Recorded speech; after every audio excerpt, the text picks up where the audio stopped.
साथियों, हमारा जो यह शरीर है, यह 5 तत्वों से मिलकर बना है। और न केवल हमारा यह शरीर बल्कि पूरी प्रकृति जो इस अस्तित्व का एक विराट शरीर है, वह भी 5 तत्वों से मिलकर बनी है। ऐसा हमारे ऋषि मुनियों ने एक पंच महाभूत की अवधारणा दी है। और ये 5 तत्व कौन कौन से हैं?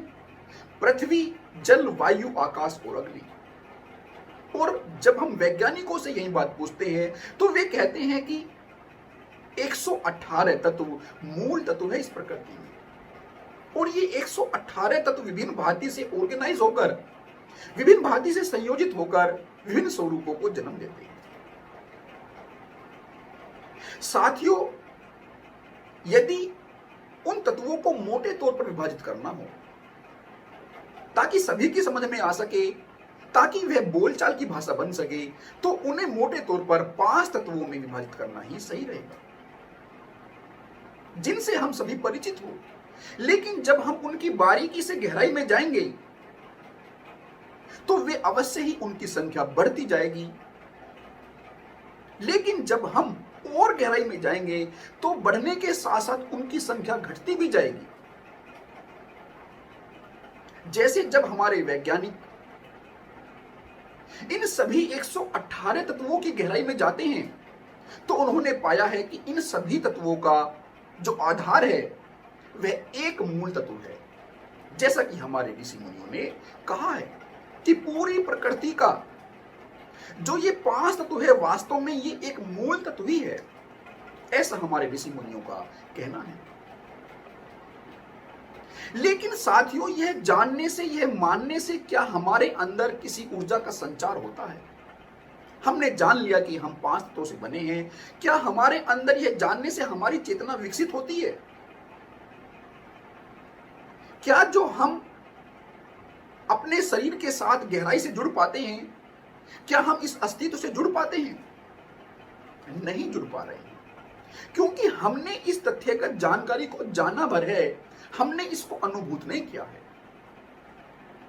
शायद हम यदि इसको अनुभूत कर पाए तो हम खुद की गहराई से एक जुड़ाव महसूस कर पाए और साथ ही इस अस्तित्व से भी, क्योंकि हम इस अस्तित्व से विभिन्न नहीं हैं, हम उसी का एक अंग है।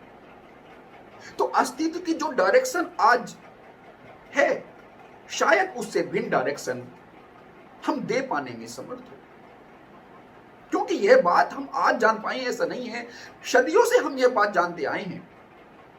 और उस जानने के बावजूद उसको अनुभूत न कर पाने के कारण हमने जो आज इस अस्तित्व को डायरेक्शन दी है, वह आज हमारे सभी के सामने है। साथियों, वह जो एक मूल तत्व है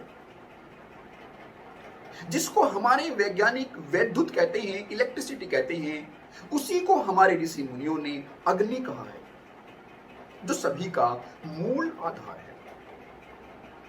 साथियों, इसको एक उदाहरण समझने का प्रयास करते हैं कि हम सभी जानते हैं कि किसी भी पदार्थ की, किसी भी मैटर की 3 स्टेज, 3 अवस्थाएं होती है। पदार्थगत, ठोस अवस्था, तरल अवस्था, लिक्विड अवस्था, जलीय रूप और गैसीय स्वरूप, एयर के रूप में, वायु के रूप में। तो इन्हीं स्वरूपों के माध्यम से जो सभी के सामने प्रकट है, उसी स्वरूपों के माध्यम से उन तत्वों को समझाने की बात हमारे ऋषि मुनियों ने कही है। पृथ्वी जो सबसे ठोस स्वरूप हमारे सामने है, जो पदार्थगत स्वरूप है, उस ऊर्जा का, उसका उदाहरण उन्होंने लिया है। और इसी भांति से जो जल है, जल स्वरूप को हम सभी जानते हैं, सभी भली भांति हम उससे परिचित है।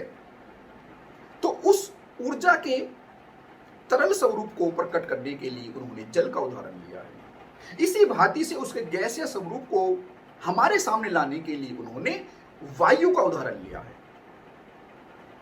लेकिन ये सभी तत्व भिन्न नहीं है, इनका प्रकटीकरण भिन्न है, इनके स्वरूप भिन्न है।